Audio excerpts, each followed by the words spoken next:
दूरदृष्टी असणारा नेता अचानक आपल्या सगळ्यातून निघून गेला. बघा, एखादा रस्त्यावर गुन्हा घडला किंवा अपघात घडला किंवा एखाद्या नेत्याला किंवा एखाद्या कार्यकर्त्याला काय घातपात झाला, तर सगळे सीसीटीव्ही पुढच्या 2-4 तासात, 8 तासात, 24 तासात माध्यमांसहित सगळ्यांसमोर येतात.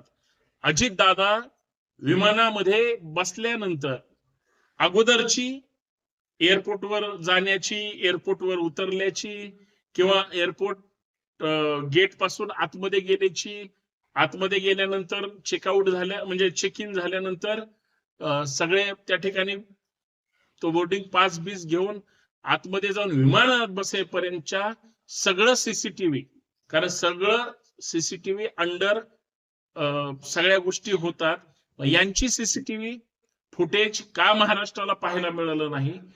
दादांचं शेवटचं दर्शन अधिकृत पोलिसांनी जे व्हिडिओ प्राप्त केले असतील आणि त्याच्यामध्ये ते दिसले असतील, तर हे व्हिडिओ मीडिया थ्रू का जारी केले जात नाही, डिक्लेअर केले जात नाहीत का? तिथं काहीतरी कॉन्फरन्स आहे, तिथं गडबड झाल्या असं बऱ्याच जणांना वाटतं. तर या सगळ्या गोष्टी शुद्ध संशयास्पद आहेत, याचं उत्तर कुणीही द्यायला तयार नाही.